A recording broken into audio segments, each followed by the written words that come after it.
While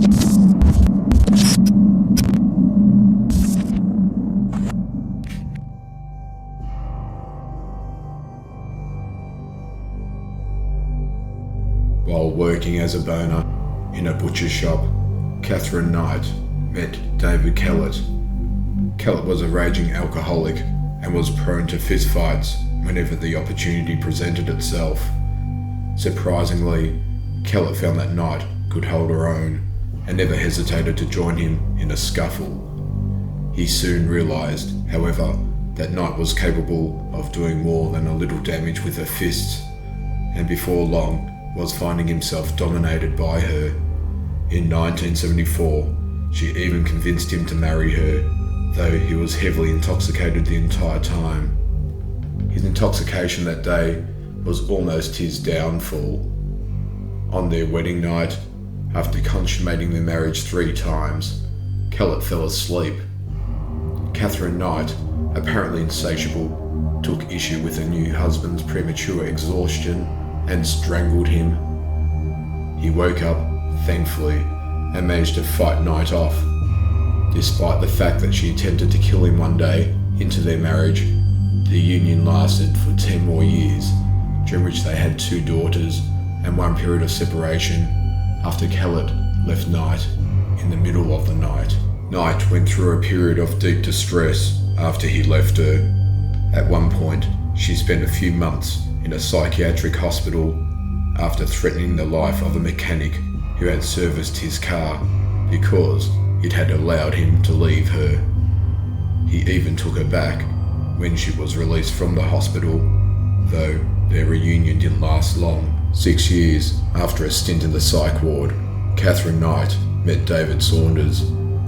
A few months after meeting, he moved in with her and her 2 daughters, though he kept his own apartment, something that would cause tension throughout their relationship. The fact that Saunders had a life separate from hers caused Knight extreme emotional distress, and at one point she slit the throat of his 2-month-old puppy in front of him to show him what she was capable of.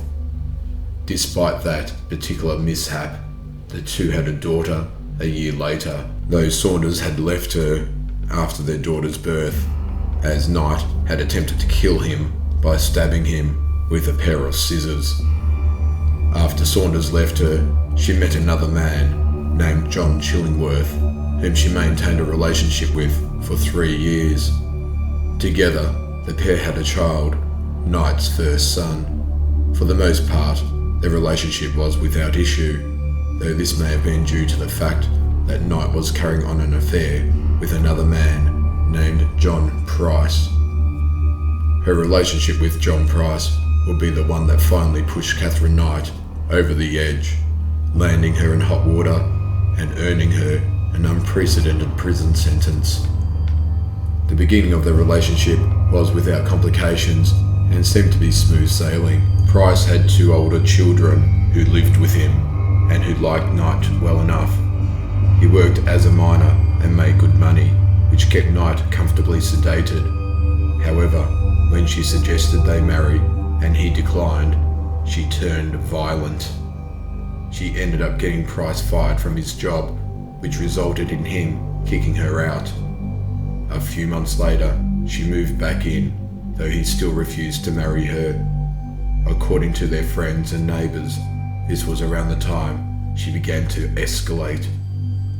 In February of 2000, an argument between Price and Knight culminated with Price receiving a superficial chest wound.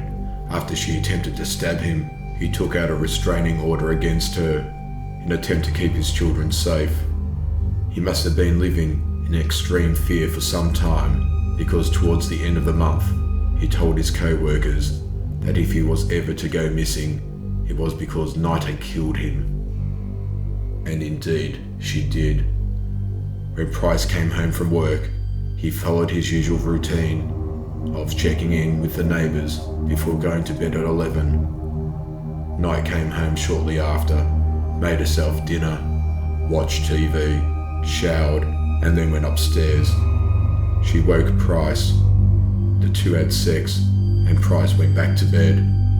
Then Katherine Knight took a butcher's knife from next to her bed, where she had taken to keeping it in case she needed it, and stabbed the sleeping Price 37 times. According to blood evidence, he woke up while she was stabbing him.